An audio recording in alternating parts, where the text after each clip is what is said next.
माघी पूर्णिमा व्रत करने एवं सत्यनारायण भगवान की कथा सुनने से सुख, संपत्ति और ऐश्वर्य की प्राप्ति होती है। पूर्णिमा के दिन भक्त व्रत रखकर पूजा पाठ करते हैं और भगवान सत्यनारायण की कथा का श्रवण करते हैं। पौराणिक मान्यताओं के अनुसार माघी पूर्णिमा व्रत करने एवं सत्यनारायण भगवान की कथा सुनने से सुख, संपत्ति और ऐश्वर्य की प्राप्ति होती है। आइए पूर्णिमा व्रत के बारे में कुछ जानते हैं। पौराणिक कथा के अनुसार प्राचीन समय की बात है, एक बार विष्णु भक्त नारद जी ने भ्रमण करते हुए मृत्यु लोक के प्राणियों को अपने अपने कर्मों के अनुसार तरह तरह के दुखों से परेशान होते हुए देखा। इससे उनका संत हृदय द्रवित हो उठा और वे वीणा बजाते हुए अपने परम आराध्य भगवान श्री हरि की शरण में हरि कीर्तन करते अक्षीर सागर पहुंच गए और स्तुति पूर्वक बोले, हे नाथ, यदि आप मेरे ऊपर प्रसन्न हैं तो मृत्यु लोक के प्राणियों की व्यथा करने वाला कोई छोटा सा उपाय बताने की कृपा करें।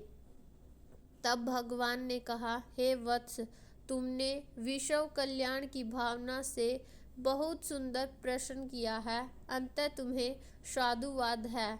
आज मैं तुम्हें ऐसा व्रत बताता हूँ जो स्वर्ग में भी दुर्लभ है और महान पुण्यदायक है तथा मोह के बंधन को काटने वाला है, और वह है श्री सत्यनारायण व्रत। इसे विधि विधान से करने पर मनुष्य के सांसारिक सुखों को भोग कर परलोक में मोक्ष की प्राप्ति हो जाती है। इसके बाद काशीपुर नगर के एक निर्धन ब्राह्मण को भिक्षावृत्ति करते देख भगवान विष्णु स्वयं ही एक बूढ़े ब्राह्मण के रूप में उस निर्धन ब्राह्मण के पास जाकर कहते हैं, हे विप्र, श्री सत्यनारायण भगवान मनोवांछित फल देने वाले हैं। तुम उनके व्रत पूजन करो, जिसे करने से मनुष्य सब प्रकार के दुखों से मुक्त हो जाता है। इस व्रत में उपवास का भी बहुत ही महत्व होता है, किंतु उपवास में मात्र भोजन न लेना ही नहीं समझना चाहिए। उपवास के समय हृदय में यह धारणा होनी चाहिए कि आज श्री सत्यनारायण भगवान हमारे पास ही विराजमान है। अंदर व बाहर शुचिता बनाए रखनी चाहिए और श्रद्धा विश्वास पूर्वक भगवान का पूजन कर उनकी मंगलमयी कथा का श्रवण करना चाहिए। सायंकाल में यह व्रत पूजन अधिक प्रशस्त माना जाता है। साधु वैश्य ने भी यही प्रसंग राजा उल्का मुख से विधि विधान के साथ सुना, किंतु उनका विश्वास अधूरा था, श्रद्धा में कमी थी। वह कहता था कि संतान प्राप्ति पर सत्य व्रत पूजन करूंगा। समय बीतने पर उसके घर एक सुंदर कन्या ने जन्म लिया। उसकी श्रद्धालु पत्नी ने व्रत की याद दिलाई तो उसने कहा कि कन्या के विवाह के समय करेंगे। समय आने पर कन्या का विवाह भी हो गया, किंतु उस वैश्य ने व्रत नहीं किया। वह अपने दामाद को लेकर व्यापार के लिए चला गया। उसे चोरी के आरोप में राजा चंद्रकेतु द्वारा दामाद सहित कारागार में डाल दिया गया। पीछे घर में भी चोरी हो गई। पत्नी लीलावती व पुत्री कलावती भिक्षावृत्ति के लिए विवश हो गई। एक दिन कलावती ने किसी विप्र के घर ही सत्यनारायण की पूजन होते हुए देखा और घर आकर माँ को बताया।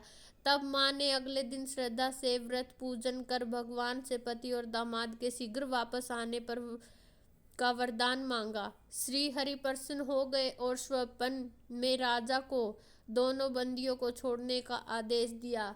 राजा ने उनका धन धान्य और प्रचुर द्रव्य देकर उन्हें विदा किया।